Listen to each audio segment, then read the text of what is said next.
السلام عليكم ورحمة الله وبركاته. إن الحمد لله نحمده ونستعينه ونستغفره ونعوذ بالله من شرور أنفسنا وسيئات أعمالنا. من يهده الله فلا مضل له ومن يضلله فلا هادي له وأشهد أن لا إله إلا الله وحده لا شريك له وأشهد أن محمدا عبده ورسوله. أما بعد، رب اشرح لي صدري ويسر لي أمري واحلل عقدة من لساني يفقه قولي.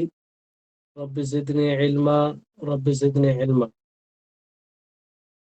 সম্মানিত আজকের ক্লাসে উপস্থিত দিনপ্রেমী, দিনের জ্ঞান সন্ধানকারী প্রিয় ভাই সকল, আজকে আমরা শেখ মোহাম্মদ ইবনে আব্দুল ওয়াহাব রাহিমাহুল্লাহ একটি অন্যতম রিসালা বই নওয়াকিজুল ইসলাম, সেই বইয়ের দ্বিতীয় ক্লাস আরম্ভ করতে চলেছি। আর আল্লাহ তাবারক ওয়া তাআলার তৌফিকে আজকে আমরা উপস্থিত হয়েছি, ফলে আমরা সকলে তার শুকরিয়া জ্ঞাপন করি, আলহামদুলিল্লাহ। তারপরে আমাদের সকলের প্রাণপ্রিয় নবী করিম মুহাম্মদ মুস্তাফা সাল্লাল্লাহু আলাইহি ওয়াসাল্লাম, ওনার উপরে অসংখ্য শান্তির ধারা বর্ষিত হোক, যে তিনি আমাদের সকলকে সঠিক ইসলাম বুঝিয়ে দিয়ে গেছেন এবং নিজের ইসলামকে সংরক্ষণ করব, এই নিয়ামতকে কিভাবে টিকিয়ে রাখবো সেই পথও তিনি দিয়ে গেছেন। ফলে আমরা সকলে তার উপরে দরুদ পাঠ করি, আল্লাহুম্মা সাল্লি আলাইহি আল্লাহুম্মা বারিক আলাইহি। আমরা প্রথম ভূমিকায় কিছু বিষয় তুলে ধরেছিলাম এর পূর্বের ক্লাসে। আজকে ইনশাআল্লাহ ভূমিকা স্বরূপ দ্বিতীয় ক্লাসটি হবে। আর এই ক্লাসেও খুব গুরুত্বপূর্ণ, খুব সূক্ষ্ম বিষয় নিয়ে আলোচনা হবে। আপনাদের সকলকে অনুরোধ করব যে আপনারা খুব মনোযোগ দিয়ে শুনবেন এবং যেগুলো গুরুত্বপূর্ণ মনে হবে সেগুলো নোট করবেন নিজের কাছে। প্রত্যেক সফল ছাত্রের পরিচয় হচ্ছে যে সবসময় সে নিজের কাছে খাতা কলম কিংবা রাখবে, যখনই তার কাছে সেটা গুরুত্বপূর্ণ মনে হবে সেটা সে লিখে নিবে, নোট করবে। কারণ ইলম, জ্ঞান মনে হয় সাময়িকভাবে এটা থেকে যাবে, কিন্তু পরবর্তী সময় আর থাকে না। এই জন্য বলা হয় যে কাইয়িদুল ইলম বিল কিতাবা, যে তোমরা লিখনি দ্বারা ইলমকে কায়েদ করো, ইলমকে বন্দি করো। তো প্রত্যেক যিনারা প্রকৃত জ্ঞান করতে চায় তাদের উচিত হবে যে গুরুত্বপূর্ণ কথাগুলো নোট করা এবং যেখানে অস্পষ্ট বিষয় থাকবে সেগুলো ব্যাপারে জিজ্ঞাসা করে ক্লিয়ার করে নাও। তো এর পূর্বের ক্লাসে বলেছিলাম যে খাওয়ারিজ ও মুরজিয়া এই দুটোই দল পথভ্রষ্ট হয়েছে, কারণ এরা এক প্রকারের দলিলকে নিয়েছে আর এক প্রকারের দলিলকে ছেড়ে দিয়েছে। এই জন্য তাদের নীতিমালা, তাদের আকীদা ভিন্ন আহলে সুন্নাহ ওয়াল জামাত থেকে। তো বিশেষ করে ইসলামকে যে সব বিষয় ভঙ্গ করে দেয় সেই বিষয় সম্পর্কে জ্ঞান অর্জন করা অতীব গুরুত্বপূর্ণ, যেটা আপনারা পূর্বের ক্লাস থেকে আশা করি বুঝতে পেরেছেন। তবে এই বিষয়ে জ্ঞান অর্জন করতে হবে বাসীরার সাথে, দূরদর্শিতার সাথে। তা না হলে, যদি বাসীরাত না থাকে এই সব বিষয়ে, তো না হয় আপনি খাওয়ারিজদের সাথে হয়ে যাবেন, না হয় আপনি মুরজিয়াদের সাথে হয়ে যাবেন। বসিরতের সাথে যখনই আপনি এইসব বিষয়কে জানবেন অত্যন্ত সূক্ষ্মভাবে, গভীরতার সাথে, তো আপনি আহলুস সুন্নাহ ওয়াল জামাতের সাথে থাকবেন এবং আহলুস সুন্নাহ ওয়াল জামাতের মতো উভয় দলিলকে একত্রিত করে যেটা সঠিক সেই বিষয়কে আপনি ফলো করবেন। কারণ আহলুস সুন্নাহ ওয়াল জামাত তারা আল্লাহ তাবারক ওয়া তাআলার এই আয়াতের উপরে আমল করেন। আল্লাহ তাবারক ওয়া তাআলা সূরা আলে ইমরানের 7 নম্বর আয়াতে বলেন, হুয়াল্লাযী আনজালা আলাইকাল কিতাবা মিনহু আয়াতুম মুহকামাতুন হুন্না উম্মুল কিতাব ওয়া উখারু মুতাশাবিহাত ফাআম্মাল্লাযীনা ফী কুলূবিহিম যায়গুন ফায়াত্তাবিউনা মা তাশাবাহা মিনহু ইবতিগাআল ফিতনাতি ওয়া ইবতিগাআ তা'ওয়িলিহি ওয়া মা ইয়া'লামু তা'ওয়িলাহু ইল্লাল্লাহ। এই আয়াতে আল্লাহ তাবারক ওয়া তাআলা বলেন যে তিনি সেই জাত যিনি আপনার উপরে কিতাব নাজিল করেছেন, আসমানি গ্রন্থ নাজিল করেছেন। আর সেই কিতাবে মুহকাম আয়াত রয়েছে, যেটা কিতাবের মূল, কোরআনুল কারীমের মূল অংশ। ওয়া উখারু মুতাশাবিহাত, আর কিছু আয়াত রয়েছে যেগুলো মুতাশাবিহ। ফাআম্মাল্লাযীনা ফী কুলূবিহিম যায়গুন, তো যাদের হৃদয়ে বক্রতা আছে তারা মুতাশাবিহ আয়াতকে, সেই আয়াতগুলোকে ফলো করে। কিসের উদ্দেশ্যে? ফিতনার উদ্দেশ্যে এবং ভুল ব্যাখ্যার উদ্দেশ্যে। ওয়ামা ইয়ালামু তাওয়িলাহু ইল্লাল্লাহ, আর তার ব্যাখ্যা একমাত্র আল্লাহ তাবারক ওয়া তাআলাই জানেন। তাহলে এখানে আল্লাহ তাবারক ওয়া তাআলা স্পষ্ট করেছেন যে যাদের হৃদয়ে বক্রতা আছে, যারা ফিতনা সৃষ্টি করতে চায়, তারা কোরআনুল কারীমের মুতাশাবিহ আয়াতকে ফলো করে। আর খাওয়ারিজরা এটাই মানে গ্রহণ করেছে, এই পথই অবলম্বন করেছে যে তারা মুতাশাবিহ আয়াত নিয়েছে। অনুরূপভাবে মুরজিয়া তারাও মুতাশাবিহ আয়াত নিয়েছে। তারা মুতাশাবিহ আয়াত নিয়ে সেটাকেই নিজের মতো করে বুঝেছে। সেই মুতাশাবিহ আয়াতগুলোকে নিয়ে যে কোরআনে আরো যে মুহকাম রিওয়ায়াত রয়েছে, যেগুলো সুস্পষ্ট, সেই আয়াতগুলো দ্বারা যদি এই মুতাশাবিহ আয়াত যেগুলো মানুষের জন্য অস্পষ্ট বোঝার চেষ্টা করত, তো ইনশাআল্লাহ তাদের জন্য সঠিক পথটা স্পষ্ট হয়ে যেত। কিন্তু তারা তা করেনি। এক প্রকারের দলিলকে নিয়ে, মুতাশাবিহ আয়াতকে নিয়ে তারা নিজের মতো করে সেটা বুঝেছে। মুরজিয়া তারা প্রতিদান, জাযা, যেগুলো হাদিস রয়েছে সেই হাদিসগুলোকে গ্রহণ করেছে, বাকি শাস্তির হাদিসগুলোকে ছেড়ে দিয়েছে, যেখানে কঠোর ঈদ করা হয়েছে। খাওয়ারিজেরা কি করেছে, যে শুধু যেখানে যে হাদিসগুলোতে ধমকি দেওয়া হয়েছে, যে আয়াতগুলোতে আযাবের কথা বলা হয়েছে, সেই আয়াতগুলোকে নিয়েছে। বাকি যে সব আয়াত ও হাদিস থেকে আল্লাহর প্রতি আশা জাগবে, সেই আয়াতগুলোকে তারা আহ উপেক্ষা করেছে। ফলে তারা আহ পথভ্রষ্ট হয়েছে এবং সঠিক রাস্তা থেকে বের হয়ে গেছে। অথচ কোরআনুল কারীমের বৈশিষ্ট্য হচ্ছে যে একটি আয়াত অন্য আয়াতের ব্যাখ্যা করে, এক আয়াত অপর আয়াতের ব্যাখ্যা করে। তো আহলুস সুন্নাহ ওয়াল জামাত তারা কি করে, তারা মুহকাম মুতাশাবিহ আয়াত নিয়ে তারা মুহকাম আয়াতের দিকে ফিরিয়ে দেয়। অর্থাৎ যে আয়াতগুলো অস্পষ্ট বোঝার দিক দিয়ে মানুষের কাছে, সেই আয়াতগুলো বুঝে কোন আয়াত দ্বারা, যে আয়াতগুলো স্পষ্ট মুহকাম আয়াত। এই জন্য আহলুস সুন্নাহ ওয়াল জামাত সঠিক পথে থাকে। ওয়ারাসিখুনা ফিল ইলমি ইয়াকুলুনা আমান্না বিহি কুল্লুম মিন ইনদি রাব্বিনা, যারা ইলমে পরিপক্ক, জ্ঞানে পরিপক্ক, তারা বলে যে আমরা তার উপরে ঈমান এনেছি, এসব কিছু আমাদের রবের পক্ষ থেকে। তাহলে এইভাবে যারা আহলুস সুন্নাহ ওয়াল জামাত তারা সঠিক পথে থাকে। তো আমাদেরকে এই পথ অবলম্বন করতে হবে। যখনই মুতাশাবিহ আয়াত আমাদের নিয়ে আসবে, কোন অস্পষ্ট আয়াত, তখন আমরা এই আয়াতকে আল্লাহ তাবারক ওয়া তাআলার স্পষ্ট আয়াত দ্বারা বোঝার চেষ্টা করব। আল্লাহ তাবারক ওয়া তাআলার আয়াত স্বতন্ত্রভাবে এটা অস্পষ্ট হয় না, আমাদের বুঝার ক্ষেত্রে অস্পষ্ট হয়, কিন্তু আল্লাহ তাবারক ওয়া তাআলার আয়াত স্পষ্ট, এটা ভালো করে মনে রাখবেন। আসলে আমাদের সমাজে মুসলিমদের অবস্থা এমন যে এই মুসলিমদেরকে নিয়ে দুই দিক দিয়ে ভয় আশঙ্কা রয়েছে। একটা হচ্ছে যে এই সব বিষয় মানুষ কম বুঝে, অতি সূক্ষ্ম বিষয় এগুলো, আর এইসব বিষয়কে বোঝার চেষ্টাও করে না, পার্থক্য করে না, এইসব বিষয় হক ও বাতিলের মধ্যে পার্থক্য করে না, ফলে বড় বড় ভুল করে বসে। আর দ্বিতীয় যেটা আশঙ্কা এই উম্মতের, মানে এই সমাজ, বর্তমান সমাজে, সেটা হচ্ছে যে আল্লাহর ব্যাপারে অজানা কথা বলা, জ্ঞান না অর্জন করেই কথা বলা। এই ফিতনা বড় আকার রূপ ধারণ করেছে, যেটা মানুষের মধ্যে পাওয়া যায়, যারা নিজেকে শিক্ষিত বলে দাবি করে, যারা নিজেকে বড় জ্ঞানী জ্ঞানী মনে করে এবং নিজেকে বড় ওলামাদের আহ, মানে কাতারে সামিল করতে চায়, অথচ তারা সেই উপযুক্ত নয়।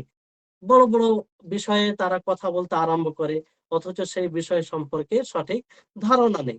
তো তারা এই সব বিষয়ে বড় বড় ভুল করে বসে থাকে। এই জন্য দিনের বিষয়টা আমাদের প্রত্যেককে, সকলকে এটা স্মরণে রাখতে হবে যে দেখেন, জ্ঞান, প্রকৃত জ্ঞান ওলামাদের কাছে বসে জ্ঞান অর্জন করে আসে, দিনকে বুঝে আসে। কিছু আমি আপনি দলিলকে মুখস্থ করে নিলাম, হাদিসকে মুখস্থ করে নিলাম, কোরআনে আয়াতকে মুখস্থ করে নিলাম, এতেই যে ফকিহ হয়ে যাব তা নয়। এই ফকিহ হতে গেলে ওলামাদের কাছে এক দীর্ঘ সময় দিতে হবে, ওলামাদের কাছ থেকে দীর্ঘ সময় পর্যন্ত জ্ঞান নিতে হবে। যেই জ্ঞানী অর্জন করি না কেন, সেই জ্ঞানের নীতিমালা কি, সেই জ্ঞানকে আমরা কিভাবে অর্জন করব, সেই জ্ঞানের চাবিকাঠি কি, এটা ওলামাদের কাছেই পাওয়া যাবে। যিনারা ওলামায়ে রব্বানী, তিনাদের কাছে পাওয়া যাবে। তো এই জন্য দেখবেন যারা শুধু মুখস্থর উপরে নির্ভর করে তারা সঠিকভাবে বুঝেনি। খাওয়ারিজদের অবস্থা তাই, যে তারা শুধু ওয়াঈদের হাদিসগুলো নিয়ে, যেখানে আযাবের কথা বলা হয়েছে, ভয়ের কথা বলা হয়েছে, সেই হাদিসগুলোকে মুখস্থ করে তারা সেই হাদিসগুলোকে নিজের জীবনে বাস্তবায়ন করে, কিন্তু তারা সেই হাদিসগুলো আসলে বুঝেনি, তারা বোঝার চেষ্টা করেনি। এই জন্য জরুরি যে আমাদেরকে বুঝতে হবে। না বুঝলে ফিতনা, বড় বড় ফিতনা তৈরি হবে, এমনকি ঈমান হারা হয়ে যেতে হবে। যেমনটা দেখছেন যে খাওয়ারিজদের কত ভয়ঙ্কর আকীদা। এবার আপনি চিন্তা করুন যে তাদের আকীদা হচ্ছে যে কোনো মানুষ যদি কাবিরা গুনাহ করে তো মুখাল্লাদ ফিন্নার, সে চিরস্থায়ী জাহান্নামী, সে চিরস্থায়ী জাহান্নামী। তাহলে এটা কত বড় ভয়ঙ্কর আকীদা! কিসের? দলিলকে ঠিক মতো না বোঝার কারণে, ঠিক মতো না বোঝার প্রচেষ্টা না করার কারণে। আহলুস সুন্নাহ ওয়াল জামাতের যে পদ্ধতি রয়েছে, আল্লাহ তাবারক ওয়া তাআলা যে পথ নির্দেশনা দিয়েছেন, সেই পথে অটল না থাকার কারণে এই অবস্থা। এই জন্য বলা হয় যে কারীমে, কোরআন কারীমের দলিলকে, হাদিসের দলিলকে বোঝার জন্য বুঝতে হবে খুব ভালোভাবে, ভালোভাবে বুঝতে হবে। যতক্ষণ না আমরা ভালো না বুঝবো, ততক্ষণ পর্যন্ত সম্ভব নয়, সম্ভব নয় সঠিক পথ পাওয়া। এজন্য একজন আলেমের ব্যাপারে এটা বলা যেতে পারে যে একজন আলেম তবিবের মতো, ডাক্তার মতো।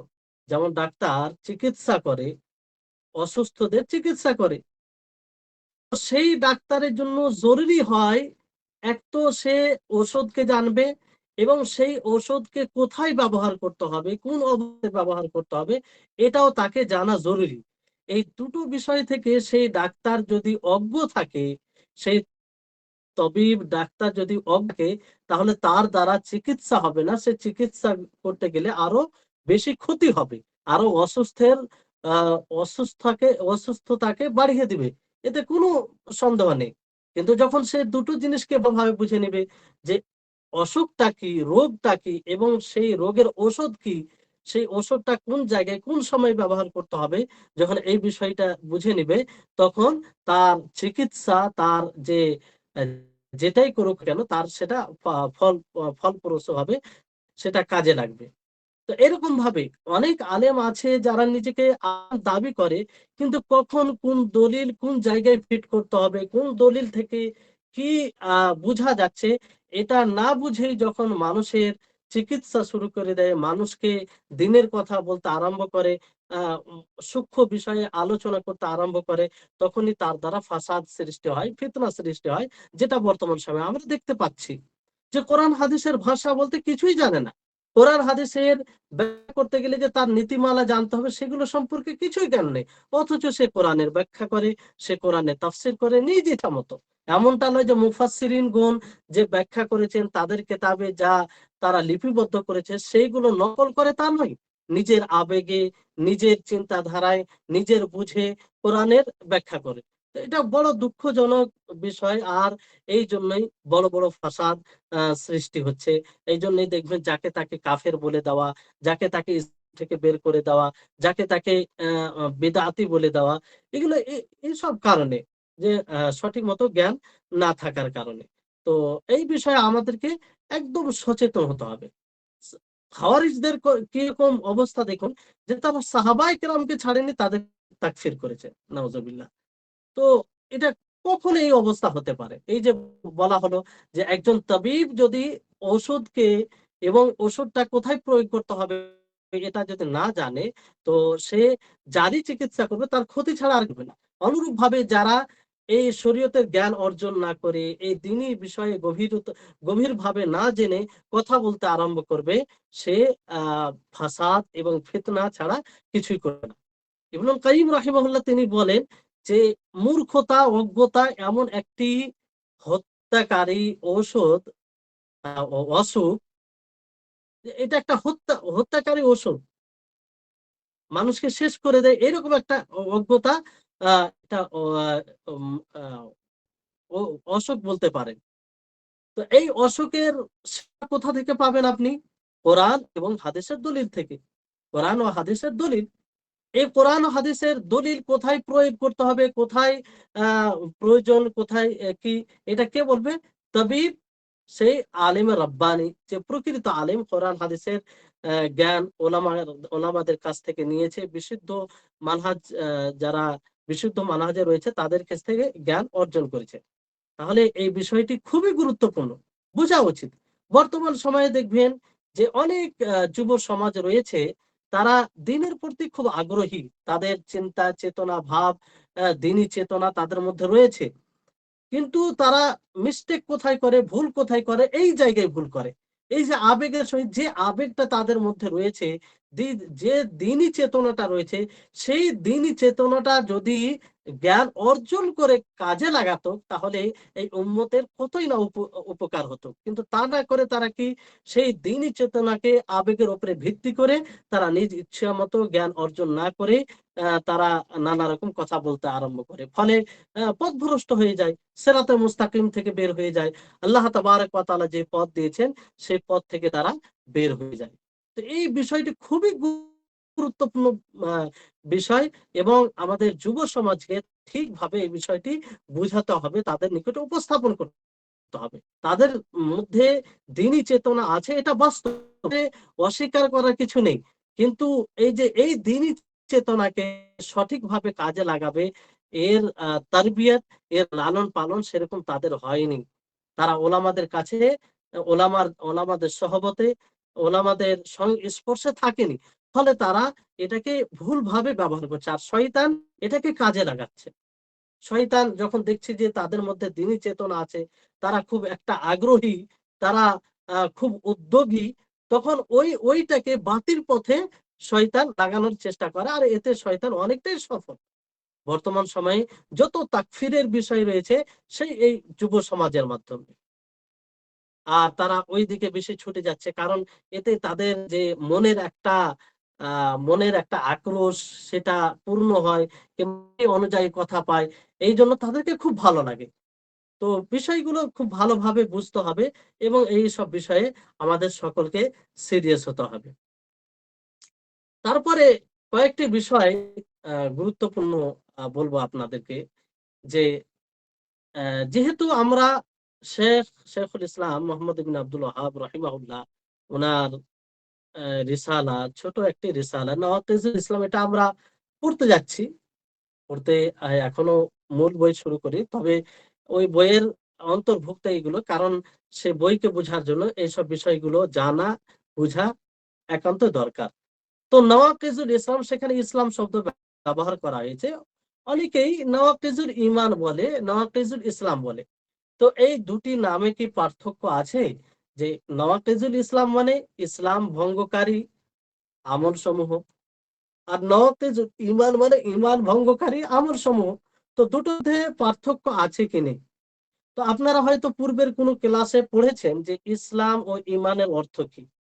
এই জন্য একটা নীতিমালা মনে রাখবেন, আরবিতে বলা হয় যে ইদা ইজতামা ইফতারাকা ওয়া ইদা ইফতারাকা ইত্তাহাদা, যে যখন ইসলাম ও ঈমান এই দুটি শব্দ একত্রিত হবে, একই প্রেক্ষাপটে ব্যবহার হবে, একই বিষয়ে ব্যবহার হবে, তখন কি হবে? ভিন্ন ভিন্ন অর্থ হবে, তার অর্থ ভিন্ন ভিন্ন হবে। ওয়া ইদা ইফতারাকা ইত্তাহাদা, আর যখন দুটি শব্দ, ইসলাম ও ঈমান শব্দ ভিন্ন ভিন্ন প্রেক্ষাপটে ব্যবহার হবে, ভিন্ন ভিন্ন বিষয় ব্যবহার হবে, তখন তার দুটি শব্দের অর্থ একই হবে। দুটি শব্দের অর্থে তখন কোনো পার্থক্য হবে না। তো এই বিষয়টি ভালো করে মনে রাখবেন, কারণ ইসলাম ঈমান এগুলোই তো হচ্ছে মূল। যে ইসলামের তিনটি স্তর, প্রথম হচ্ছে ইসলাম, দ্বিতীয় হচ্ছে ঈমান, তৃতীয় হচ্ছে ইহসান। তো এই তিনটি বিষয়কে আমাদের সকলকে ভালোভাবে বুঝতে হবে। তো ইসলাম ঈমান যখন একই অর্থ হবে, তখন তার অর্থ কি? একই যখন অর্থ হবে, তখন পুরো আহ বাহ্যিক আমল এবং আভ্যন্তরীণ আমল দুটোই চলে আসবে।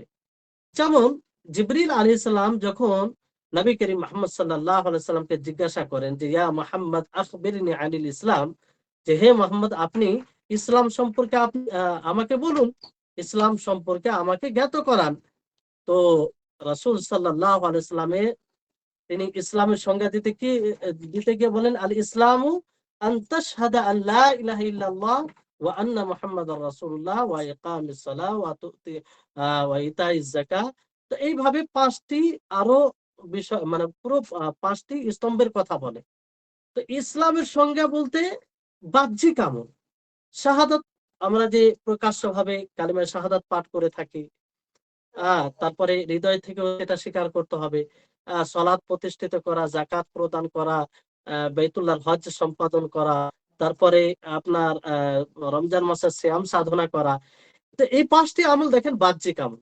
তাহলে ইসলামের অর্থ হবে বাহ্যিক আমল, আর ঈমানের অর্থ হবে আভ্যন্তরীণ আমল, যেগুলো হৃদয়ের সাথে সম্পর্ক রাখে। যেমন সেই হাদিসে দেখেন একই প্রেক্ষাপট ব্যবহার হচ্ছে। ফলে যখন জিবরিল আলাইহিস সালাম নবী সাল্লাল্লাহু আলাইহি সাল্লামকে জিজ্ঞাসা করেন যে ইয়া মুহাম্মদ, হে মুহাম্মদ সাল্লাল্লাহু আলাইহি সাল্লাম, আখবিরনি আনিল ঈমান, আপনি ঈমান সম্পর্কে বলুন। রাসূল সাল্লাল্লাহু আলাইহি সাল্লাম ঈমান সম্পর্কে বলতে গিয়ে কি বলেন? আল ঈমানু আন তুমিনা বিল্লাহি ওয়া মালাইকাতিহি ওয়া কুতুবিহি ওয়া রুসুলিহি। হ্যাঁ, এইভাবে আল্লাহর নবী ঈমানের সংজ্ঞা দিলেন যে ঈমান হচ্ছে আল্লাহর উপরে বিশ্বাস স্থাপন করা, ঈমান নিয়ে আসা তার ফারিস্তাগণের প্রতি, তার আসমানী গ্রন্থসমূহের প্রতি, তার রাসূলগণের প্রতি, ইয়াউমে আখিরাতের প্রতি, ভালো মন্দ ভাগ্যের প্রতি, এই ৬টি বিষয়ের উপরে ঈমান নিয়ে আসা। তো এই ৬টি বিষয় আভ্যন্তরীণ বিষয়, এই ৬টি বিষয় দেখা যায় না। আমি ফারিস্তার উপরে ঈমান নিয়ে আসবো, সেটা আভ্যন্তরীণ বিষয়। তাহলে একই প্রেক্ষাপটে ব্যবহার হওয়ার কারণে আল্লাহর নবী ঈমানের সঙ্গে আলাদা দিলেন, আর ইসলামের সঙ্গে আলাদা দিলেন। কিন্তু যখন আলাদা আলাদা ব্যবহার হবে, আলাদা আলাদা প্রেক্ষাপটে ব্যবহার হবে, তখন ইসলাম ঈমান দুটোরই অর্থ একই হবে। অর্থাৎ আভ্যন্তরীণ আমল আর বাহ্যিক আমল, ইসলামের যে পাঁচটি স্তম্ভ আছে সেটিও, আর ঈমানের যে ছট বলা হয়েছে সেটিও। যখন শুধু ইসলাম বলা হবে, তখন এই সবগুলোই অর্থ অন্তর্ভুক্ত হবে। আর শুধু ইসলাম বলা হবে, তখন এই সবগুলো অর্থ চলে আসবে। আর একই প্রেক্ষাপটে যখন ব্যবহার হবে আলাদা আলাদা। আশা করি আপনারা বুঝতে পেরেছেন। তাহলে এই ইসলাম মূলত যে কিছু জিনিস দ্বারা বেঁধে দেওয়া হয়, কিছু জিনিস দ্বারা বেঁধে দেওয়া। তো যেই জিনিসকে বাঁধা হয়, যেই জিনিস কোনো জিনিস দ্বারা মানে সম্পৃক্ত হয়, সেই জিনিস আবার ভেঙে যায়, সে তার বাঁধন খুলে খোলাও হয়। তো এই জন্য ইসলাম যেমন পাঁচটি স্তম্ভ আর ইমানে 6টি রুকুন আরো বিষয় রয়েছে, সেগুলো তারা বেঁধে দেওয়া হয়েছে। তো এগুলো থেকে কোনো একটি খুললে ইসলাম ভেঙেও যাবে, খুলেও যাবে। বুঝতে পারলেন?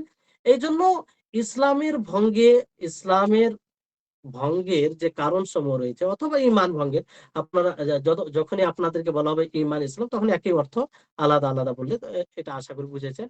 তো এর কারণ অনেকগুলো আছে।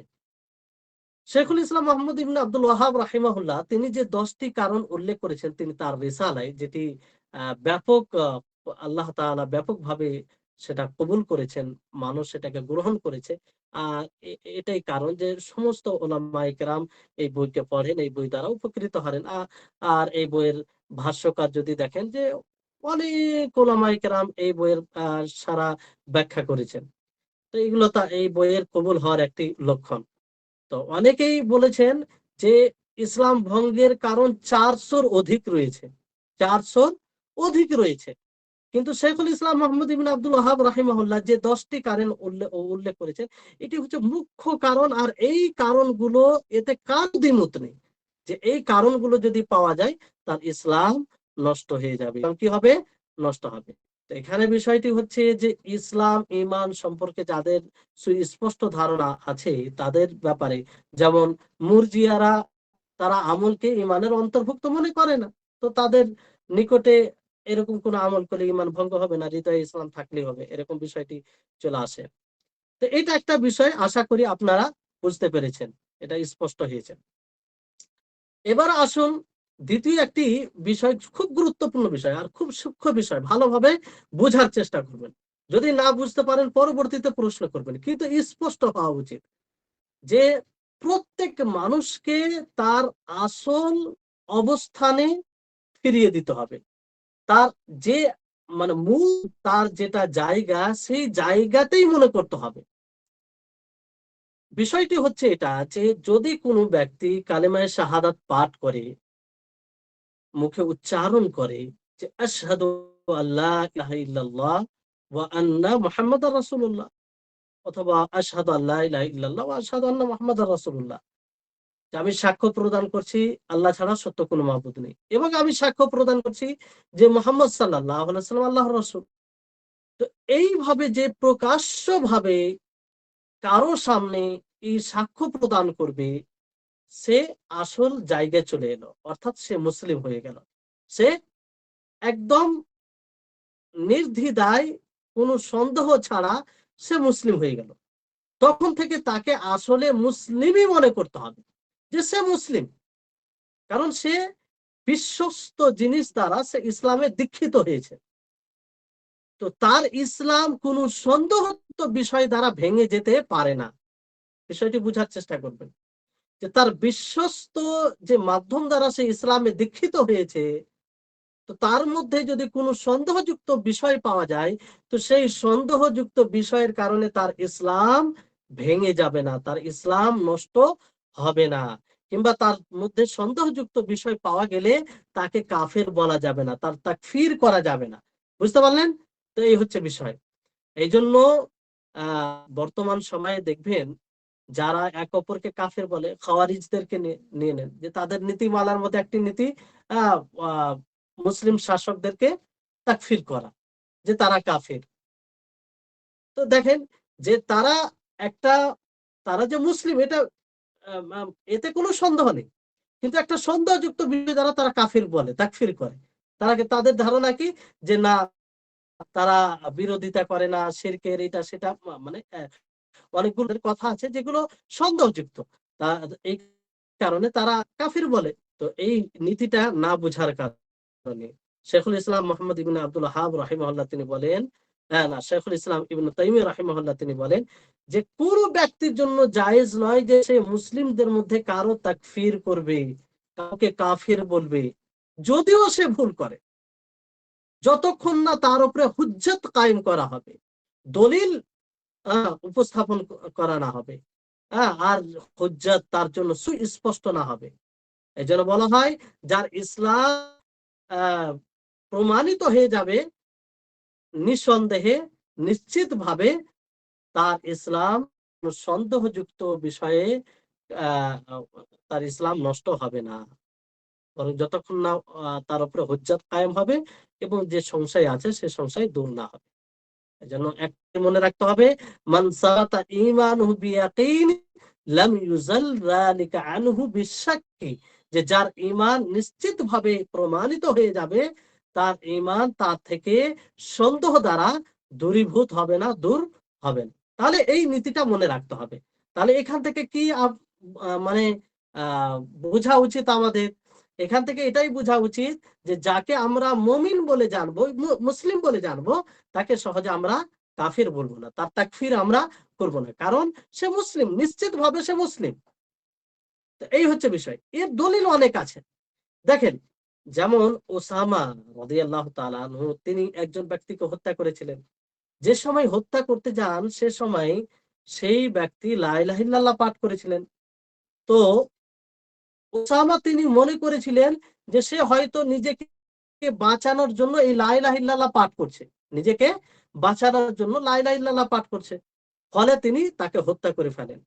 তো এই ঘটনা যখন নবী করিম মুহাম্মদ সাল্লাল্লাহু আলাইহি সাল্লামকে তিনি বলেন, যে এরকম এরকম ঘটেছে। তো আল্লাহ নবী বলছেন, ইয়া ওসাম আকাতালতাহু বাদা মা ক্বালা লা ইলাহা ইল্লাল্লাহ, যে তুমি কি তাকে হত্যা করেছো তখন যখন সে লা ইলাহা ইল্লাল্লাহ পাঠ করে দিয়েছে তারপর? এইভাবে কয়েকবার তিনি জিজ্ঞাসা করেন। আর ওসামা তিনি বলেন যে আল্লাহ নবী সে তো নিজেকে বাঁচানোর জন্য এরকম বলেছে। তো বারবার নবী জিজ্ঞাসা করতে থাকেন। অন্য রিওয়ায়াতে এইভাবে এসেছে যে আফালা শাকাকতা আন কলবি হাত্তা তা'লামা ক্বালাহা আম লা, যে তুমি কি তার হৃদয়কে ফেড়ে দেখেছিলে, তুমি তার হৃদয়কে দেখেছিলে যে তুমি জানবে সে কিসের উদ্দেশ্যে পাঠ করেছে? তাহলে এখানে চিন্তা করুন, এখানে একবার ভেবে দেখুন এই হাদিসকে সামনে রেখে, যে এখানে বড় একটি কারিনা রয়েছে, বড় একটি দলিল রয়েছে যে সে হয়তো নিজেকে বাঁচানোর জন্য এই কালেমা পাঠ করেছে। তারপর আল্লাহ নবী তাকে বারবার বলছেন যে তুমি তাকে হত্যা করেছো। সে কালেমা শাহাদাত পাঠ করেছে, সে কালেমা তাওহীদ পাঠ করেছে, তারপরে তুমি কেন হত্যা করলে? হ্যাঁ, তো এইভাবে আল্লাহ নবী বারবার জিজ্ঞাসা করা, আর আল্লাহ নবীর এই কথা, আফালা শাকাক্তা আন কলবি হাত্তা তা'লামা আকালাহা আমলা, এই থেকে কি বোঝা যায়? তাহলে বিষয়টি খুব জটিল বিষয়। কারো তাকফির করে দেওয়া, কাউকে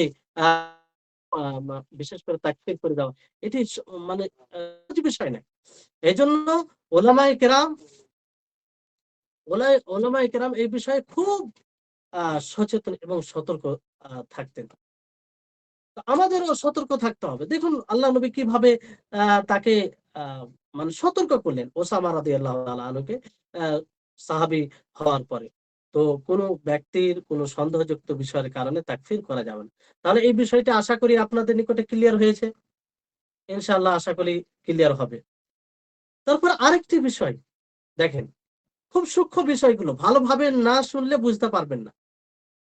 যে কুফরি বাক্য, কুফরি কথা, কুফরি কর্ম এবং যে কুফরি কর্ম করে অর্থাৎ কর্তা, এই দুটোর মধ্যে পার্থক্য করতে হবে। এই দুটো জিনিস ভিন্ন ভিন্ন জিনিস। এই দুটো জিনিস ভিন্ন ভিন্ন জিনিস। যে কুফরি কথা বলবে, যে কুফরি কর্ম হবে, সে হবে কর্তা অর্থাৎ সে কাফির হবে। আর কুফরি কর্মটা এবং কুফরি বাক্যটা এটা কুফরি। তো কুফরি যেটা কর্ম অথবা কথা, কুফর যেটা, এটা শরঈ একটি বিধান, শরঈ বিধান। আর এই শরঈ বিধান তখনই সাব্যস্ত হবে, দলিল দ্বারা সাব্যস্ত হবে। ওলামায়ে কেরাম এটাকে দলিল দ্বারা সাব্যস্ত করেন যে এটা কুফরি বাক্য, এটা কুফরি কর্ম, এটা কুফরি আহ আহ কাজ, এটা দলিল দ্বারা প্রমাণিত হবে। তাহলে কোন মানুষ নিজ ইচ্ছাই বলতে পারে না যে এটা কুফরি বাক্য, আবেগের কারণে, প্রবৃত্তির কারণে বলতে পারে না, দলিলের ভিত্তিতে বলতে হবে। দ্বিতীয় যেটা বিষয় হচ্ছে যে কাফির কে হবে, মানে যে কুফরি কর্ম করবে সে কাফির হবে। তো এটা কিভাবে প্রমাণ হবে? এটা শরীয়ত বলবে যে সে কাফের। আমার আপনার বলাতে কেউ কাফের হবে না। আমার আপনার নিজ ইচ্ছা মতো বুঝার কারণে কেউ কাফের হবে না। তো এই বিষয়টি খুব ভালোভাবে দেখতে হবে শরীয়তে কি বলছে। যতক্ষণ না হুজ্জত কায়েম না হবে, যতক্ষণ না ফের বলা থেকে যেগুলো জিনিস বাধা দেয়, সেই জিনিসগুলো যতক্ষণ না না পাওয়া যাবে ততক্ষণ তাকে বলা যাবে না। তাহলে এই বিষয়টি খুব গুরুত্বপূর্ণ বুঝতে হবে। আর মুতলাক ভাবে যে বলা হয় যে এই কাজটি করলে কাফের, এই কর্মটি করলে কাফের, তো এতে কাফের হয়ে যায় না। নির্ধারিত কোনো মানুষকে কাফের বলা হয় না। যেমন যদি বলা হয় যে কোনো ব্যক্তি কারো নিকটে গিয়ে যদি সাজদা, কোনো কবরে গিয়ে সাজদা করে, সাজদারত হয়, তাহলে সে কাফের। তো এই কথা বলাতে কাউকে নির্ধারিত করে কাফের বলা হয় না, কাউকে নির্ধারিত কাফের বলা হয় না। বুঝতে পারছেন? তো বিষয়টি হচ্ছে এটা। তবে হ্যাঁ, যখন আপনি কারো নির্ধারিত কোনো বিষয় ব্যক্তির ব্যাপারে বলবেন যে এই ব্যক্তির সাজদা করছে এটি কাফের, তখন কিন্তু এখানে এটা বিষয় আলাদা হয়ে যাবে। এটা আপনার বলার অধিকার নেই যতক্ষণ এর শর্ত পূর্ণ না হবে। আর সাধারণ মানুষ তো এই বিষয়ে কথাই বলবে না। সাধারণ মানুষ এই বিষয়টাকে বুঝবে নিজের ঈমানকে সংরক্ষণ করার জন্য, নিজের ঈমানকে মজবুত করার জন্য। সে তাকফির করার জন্য না। কারণ তাকফির করার জন্য বড় বড় উলামায়ে, যেটি আমি পূর্বের ক্লাসে বলেছি আর বারবার বলেছি, বারবার সাবধান করেছি। আমি যদি এটা মনে করি যে আপনারা এই বিষয়টি বুঝতে পেরেছেন যে তাকফির সাধারণ মানুষের নয়, তাহলে আমাদের এই ক্লাসে আমি মনে করি সার্থক রয়েছে। তাহলে বিষয়টি হচ্ছে যে এই তাকফির এই বিষয়টি ওলামায়ে কেরামদের উপরে ছেড়ে দিবেন, যিনারা গভীর জ্ঞান রাখেন কোরআন হাদিসের, তারা এটা ফয়সালা করবে। হ্যাঁ, আপনি তাদের কাছে ফতোয়া জিজ্ঞাসা করবেন যে এরকম, সেটা তাদের কথার ভিত্তিতে বলবেন, আলাদা বিষয়। তো এই হচ্ছে বিষয়। তাহলে আমভাবে বলাতে কেউ নির্ধারিত কাফের হয়ে যায় না। যেমন আর কাফের সহজে বলাও উচিত নয়। ইমাম আহমদ বিন হাম্বল রাহিমাহুল্লাহ, তিনাকে স্মরণ করুন তো, তিনার জীবনী, তিনার উপরে এত জুলুম করা হয়েছে, এত অন্যায় করা হয়েছে। তো তিনার সময় কিসের কারণে তার উপরে অন্যায় করা হয়েছে, জুলুম করা হয়েছে? তিনি বলেছিলেন যে কোরআন আল্লাহ তাআলার মাখলুক নয়, কোরআন আল্লাহ তাআলার কালাম, কোরআন আল্লাহ তাআলার কালাম। কিন্তু ওই সময় শাসক এবং শাসকের সমর্থনে যারা ছিল, তারা সকলেই কি বলছিল? কোরআন আল্লাহুল মাখলুক। নাউজুবিল্লাহ। তো তিনি কি কাফের বলেছিলেন তাদেরকে? তিনি কি তাকফীর করেছিলেন? দেখেন কি দুর্নীতি! সুস্পষ্ট উদাহরণ আমাদের নিকটে। ইমাম আহমদ বিন হাম্বল, তিনার কাছে মানে অসংখ্য হাদিস ছিল। তারপরও তিনি কোন, যদি কাফের বলা, তাকফির করা এটা ভালো হতো, তো অবশ্যই তিনি সর্বপ্রথম তাকফির করতেন, কিন্তু তা তিনি করেন। এরকম উদাহরণ আরো পাবেন আপনি যদি সালাফদের জীবনে দেখেন।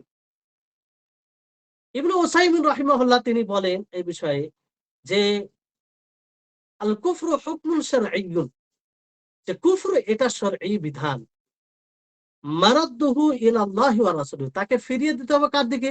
আল্লাহ এবং তার রাসূল। অর্থাৎ কিতাব ও সুন্নাহ প্রমাণিত হবে যে এটা কুফর না কুফর নয়। কোন মানুষের বুঝ দ্বারা নয়, কোরআন ও হাদিসের দ্বারা। ফামা দাল্লাল কিতাব ওয়াস সুন্নাতু আলা আন্নাহু কুফরুন ফাহুয়া কুফর। কোরআন ও হাদিস, কিতাব ও সুন্নাহ যার উপরে প্রতীয়মান হবে যে এটা কুফর, সেটা কুফর হবে। ওয়ামা দাল্লাল কিতাব ওয়াস সুন্নাহ আলা আন্নাহু লাইসা বিকুফরিন ফালাইসা বিকুফরিন। আর কোরআন ও হাদিস যার উপরে প্রতীয়মান হবে না যে এটা কুফর নয়, তো সেটা কুফর নয়, সেটা কুফর নয়। فليس على أحد بل ولا له أن يكفر أحدا حتى يقوم الدليل من الكتاب والسنة على كفره। তো কারো জন্য জায়েজ নয়, এটা বৈধ নয় যে কেউ কাউকে কারো তাকফির করবে, কাফির বলবে, যতক্ষণ না কিতাব ও সুন্নাহ থেকে তার কুফরের উপরে দলিল কায়েম না হবে, দলিল না পাওয়া যাবে। তাহলে আমাদেরকে সতর্ক থাকতে হবে কাউকে নির্ধারিত ভাবে কাফের বলা থেকে, তাকফির করা থেকে। তাকফির তখনই করা হবে যখন এর শর্তগুলো পূর্ণ হয়ে যাবে। তারপরে শেষ যেটা বিষয়, সেই বিষয় বলে আজকের ক্লাস শেষ হবে ইনশাআল্লাহ, যে এই তাকফির করার জন্য কিছু শর্ত রয়েছে। সেই শর্তগুলো আবশ্যিকভাবে থাকতে হবে। যদি না থাকে তাহলে কোনোভাবেই তাকফির করা যাবে না। তবে আবারও বলছি যে এই শর্তগুলো পড়ে রেখে তাকফির করতে লাগবেন না। কারণ এর পিছনে আরো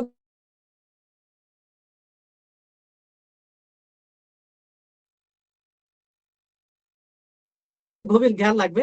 কিন্তু মোটা জিনিস জ্ঞান রাখবেন, অর্জন করে রাখবেন। অন্য যে তাকফির করে, যে তাকফির করার বিষয়টা উলামায়ে কেরাম করবে। তো শেখ ইবনে উসাইমিন রাহিমাহুল্লাহ বলেন যে তাকফিরের বিষয়ে ৪টি শর্ত রয়েছে। কয়টি শর্ত রয়েছে? ৪টি শর্ত।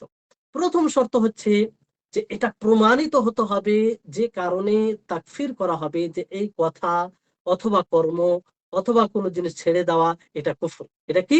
কুফর। এটা প্রমাণিত হতে হবে। এটা কি হতে হবে? কোরআন ও হাদিস দ্বারা প্রমাণিত হতে হবে। এটা ১ নম্বর শর্ত। ১ নম্বর শর্ত কি? আবার বলছি যে যে কর্মের কারণে, যে বাক্যের কারণে, যে কাজকে ছেড়ে দেওয়ার কারণে কুফর বলবো যে এটা কুফরি, এটা প্রমাণিত হতে হবে কোরআন ও হাদিস দ্বারা। দ্বিতীয় শর্ত হচ্ছে যে সেই কুফরি বাক্য অথবা কুফরি কর্ম অথবা কুফরি এমন কোন জিনিস ছেড়ে দেওয়া যেটা কুফরি বলা হচ্ছে, সেটা কি বাস্তবে সেই ব্যক্তির মধ্যে পাওয়া যাচ্ছে? সে সে ব্যক্তি কি আসলে কি সেই কুফরি বাক্য বলেছে? সে কি আসলে কি কুফরি কর্ম করেছে? সে কি আসলে কি ছেড়ে দিয়েছে, ফলে তার এটা কুফরি কাজ হয়েছে? এটা প্রমাণিত হতে হবে।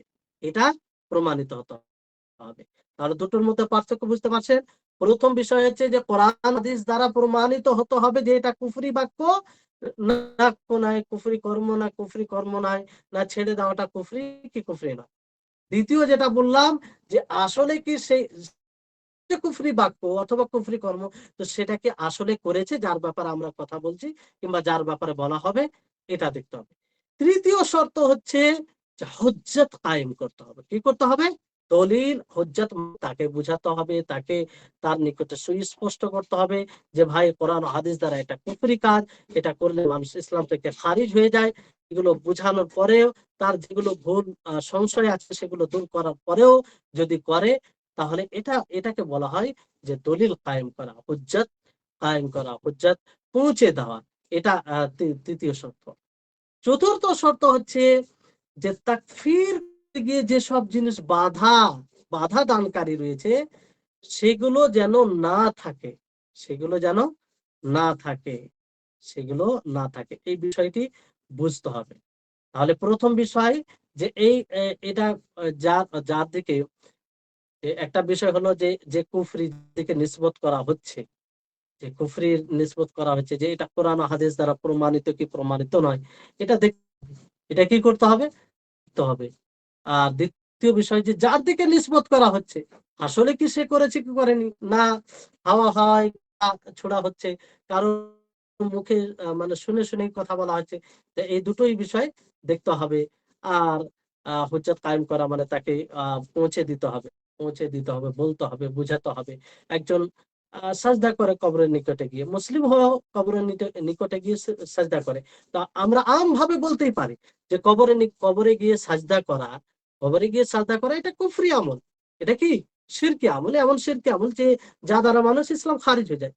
কিন্তু এটা কারো উপরে ফিট তখনই করা যাবে যখন তার উপরে হুজ্জত কায়েম হবে, তাকে নিয়ে বোঝানো হবে যে ভাই এটি শিরকি কাজ, এই কাজ করলে ইসলাম থেকে মানুষ খারিজ হয়ে যায়, এই কাজ করলে আল্লাহ তাবারক ওয়া তাআলা তওবা ব্যতীত ক্ষমা করবেন না, এটা হচ্ছে বড় শিরক যা দ্বারা মানুষ ইসলাম থেকে বের হয়ে যায়। তাহলে এটা আর যে তাকফিরের বিষয়ে যেসব বাধা দানকারী বিষয় রয়েছে সেগুলো যাতে না হয় এটা দেখতে হবে। কারণ অনেক উজরও থাকতে পারে, ভুল তাবিল থাকতে পারে, ভুল ব্যাখ্যা থাকতে পারে।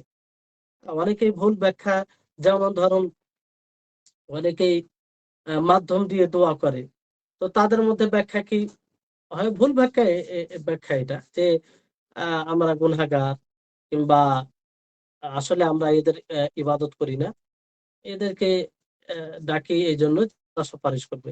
এটা সুস্পষ্ট শিরক, আর এটা বড় শিরক।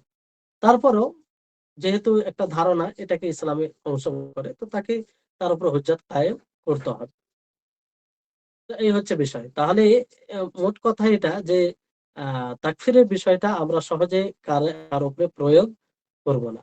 আর এইসব জটিল বিষয় ওলামাদের উপরে ছেড়ে দিতে হবে। দেখেন আজকে বড় ফিতনা, সমাজে যত বড় বড় ফিতনা দেখা যাচ্ছে, কিংবা আমরা যেসব ফিতনায় সময় অতিবাহিত করছি, তার অন্যতম একটা কারণ আপনি খুঁজে ভালোভাবে যদি দেখেন গভীরভাবে, তাহলে দেখতে পাবেন যে ওলামাদের সাথে সংস্পর্শে না থাকা, ওলামাদের সোহবত গ্রহণ না করা। ওলামা বলতে আমি যখনই ওলামা বলি, ওলামা বলতে যাদেরকে পুরো দুনিয়া মেনে নিয়েছে, তাদের ইলমকে স্বীকার করেছে, সেই সব আলেমদেরকে বোঝানো হচ্ছে যে সেই সব ওলামাদের সংস্পর্শে, সেই সব ওলামাদের কাছ থেকে ইলম না নেওয়ার ক্ষেত্রে মানুষ যখন নিজেই নিজেই কোরআন হাদিসকে নিজের মতো বোঝার চেষ্টা করে, তখনই এইসব বড় বিষয়ে কথা বলতে গেলে তাদের দ্বারাই ভুল হয়। এবং কি বিনা ইলমে কথা বলা, এটা তো সবচেয়ে বড় পাপ, এমনকি শিরকের চাইতেও বেশি পাপ।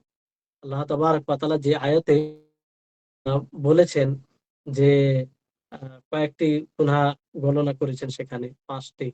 তো ৫টির মধ্যে সর্বশেষ যেটা গুনাহ, যেটা জঘন্য, সেটাকে শেষে নিয়ে এসেছেন। সেটা কি? আল্লাহর ব্যাপারে না জেনে কথা বলা। আল্লাহর ব্যাপারে না জেনে কথা বলা।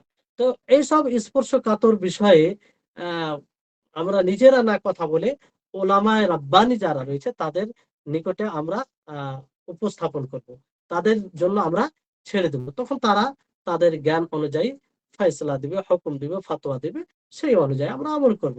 আল্লাহ তাবারাক ওয়া তাআলা এই কথাটি কোন আয়াত থেকে বুঝে যাচ্ছে? সূরা নিসার ৮৩ নম্বর আয়াতে আল্লাহ তাবারাক ওয়া তাআলা বলেন, "ওয়া ইযা জাআহুম আমরুম মিনাল আমনি আবিল খাউফি আযাউ বিহি ওয়ালাউ রাদ্দুহু ইলার রাসূলি ওয়া ইলা উলিল আমরি মিনহুম লাআলিমাহু আল্লাযীনা ইস্তামবিতুনাহু মিনহুম ওয়ালাউলা ফাদলুল্লাহি আলাইকুম লাত্তাবা'তুম শায়াতানা ইল্লা কালিলা।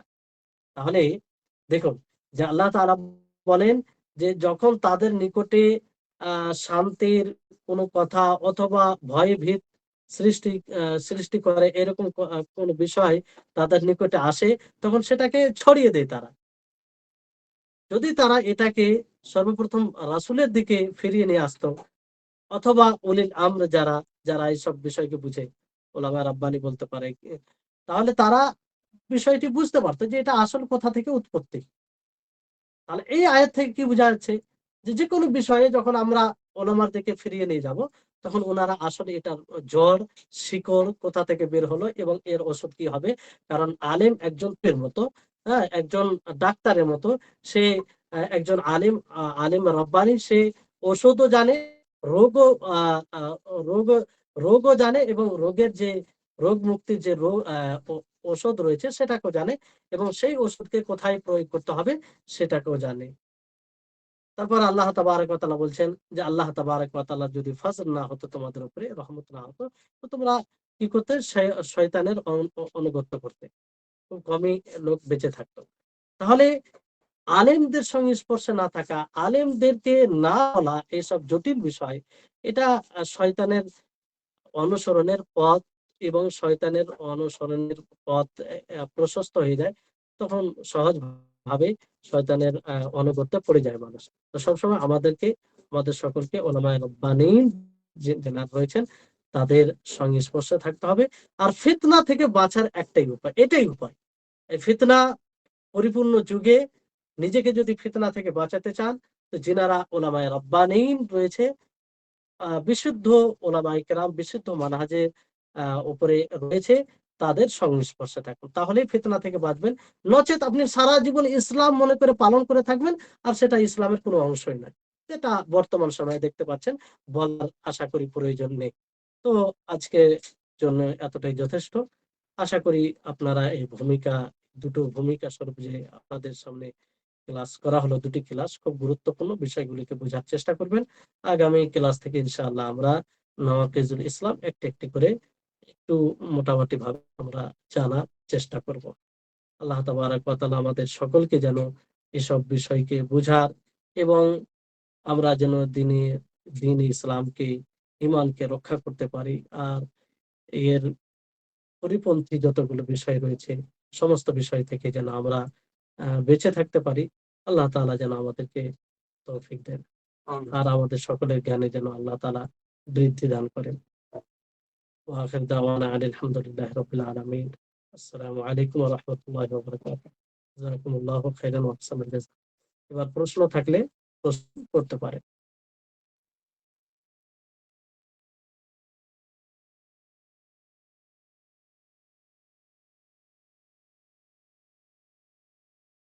প্রশ্ন আছে?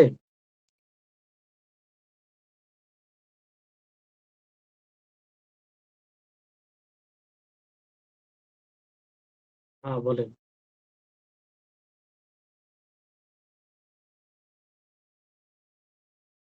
হ্যাঁ, এটার ব্যাপারে নীতিমালা হচ্ছে যে মান সাবাতা ইসলামহু বিয়াকিনিন লা লা ইয়াজাল বিশাক।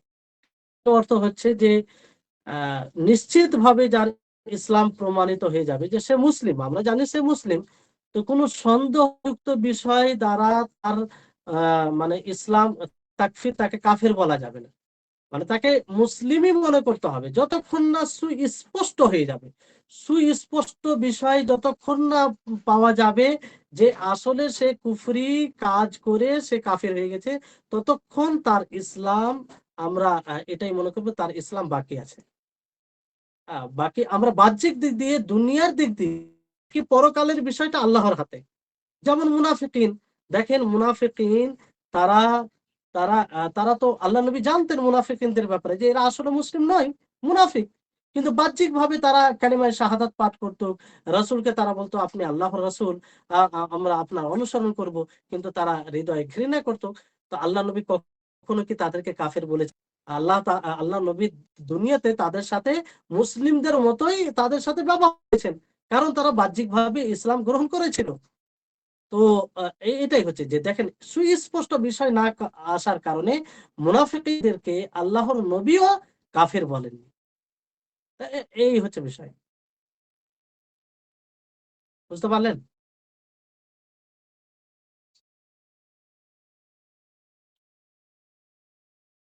সন্দেহযুক্ত বলতে বিষয় বলতে এটা যে ধরেন কোনো ব্যক্তির ব্যাপারে খবর দেওয়া হলো যে সে ব্যক্তি কুফরি কাজ করেছে, তো আপনি শোনার ফলে তার কাফের মানে তাকে কাফের বলতে পারেন না, কারণ এটা সুন্দর নাও করতে পারে। কিংবা মেনে নিলেন যে সে করেছে, সেটা কুফরি বাক্য, তো সে ভুল বুঝেও করতে পারে, তার কাছে হুজ্জত কায়েম হয়নি। তো এগুলো তো হয়নি, তো এটা সন্দেহযুক্ত হলো না। এই ফলে আপনি তাকে কাফের বলতে, এগুলো সবগুলো যখন হয়ে যাবে, নিশ্চিত হয়ে যাবে, যেমন ইসলাম সে নিশ্চিত ভাবে এনেছে, ওরকম ভাবে নিশ্চিত হয়ে যাবে যে সে কুফরি করেছে, তার উপরে হুজ্জত কায়েম করা হয়েছে, এবং যে শর্তগুলো বলা হলো সেই শর্তগুলো সবগুলি পাওয়া যাচ্ছে, তখন এটা নিশ্চিত হয়ে গেল। তাহলে একটা নিশ্চিত জিনিস আর একটা নিশ্চিত জিনিস দ্বারা বাতিল হয়ে যাবে, বুঝতে পারলেন?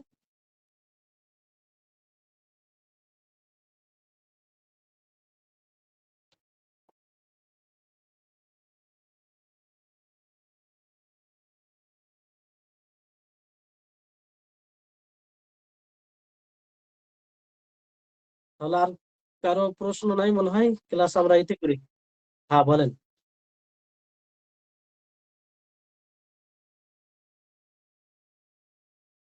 কাইয়িম রাহিমাহুল্লাহ ওনার কয়েকটি বলেছিলাম। হ্যাঁ হ্যাঁ হ্যাঁ, এটা এটা আরবিতে বলবো তাই বলছেন?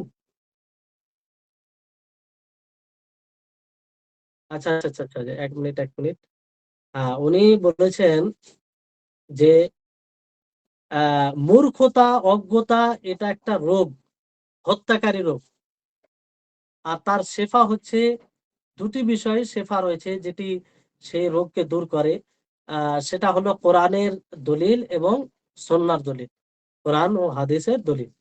আর তা দ্বারা চিকিৎসা করবে তবিব, ডাক্তার, আর সেটা হবে আলেমে রব্বানি, যে কোরআন ও হাদিসকে বুঝবে এবং কোরআন হাদিসকে কোথায় প্রয়োগ করতে হবে, দলিলকে কোথায় এটা প্রযোজ্য হবে এটাকেও জানবে। যেমন একজন ডাক্তার, সে সফল ডাক্তার তখনই হয় যখন সে রোগকে জানবে এবং রোগের যেটা ওষুধ আছে সেটাকেও জানবে, এবং সেই ওষুধটা কোথায় ব্যবহার করতে হবে সেটাও জানবে। তাহলে সে সফল ডাক্তার হবে আর তার দ্বারাই মানুষ উপকার পাবে। অনুরূপ ভাবে আলিম রাব্বানি তাকে বলা হয়, যে মানুষের যে আসল রোগ আছে সেটাকে বুঝবে, এবং সেই জায়গায় কোরআন হাদিসের কোন দলিল ফিট হবে, কোন দলিল প্রযোজ্য হবে, কিভাবে সেটা পালন করতে গেলে সেটা দূর হবে, এটাকে বুঝবে, সেই হচ্ছে আলেম রাব্বানি। আর আরবিতে হচ্ছে ওয়াল জাহলু দাউন কাতিলুন ওয়া শিফাউহু আমরানি ফিত তারকিবি মুত্তাফিকান নাসসুম মিনাল কুরআন আও মিন সুন্নাহ ওয়া তাবিবু যাকাল আলিমুর রাব্বানি।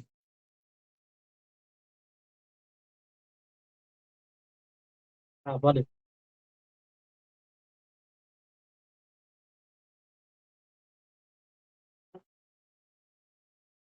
হ্যাঁ, উম্মতের ব্যাধি দুটো, যে এই সব বিষয়ে পরিপূর্ণ জ্ঞান না অর্জন করা, এটা একটা মানে সমস্যা, যে জ্ঞান থাকে না, মানে জ্ঞান এইসব বিষয়কে বোঝারও চেষ্টা করে না এবং জ্ঞানও নেই।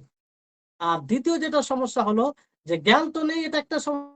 দ্বিতীয় সমস্যা যে জ্ঞান না থাকার পরে তারা এইসব বিষয়ে কথা বলে, এসব বড় বিষয়ে কথা বলে, ফলে এইসব যেগুলো বড় বড় ভুল ফিতনা, এগুলো এগুলোর আবির্ভাব হয়।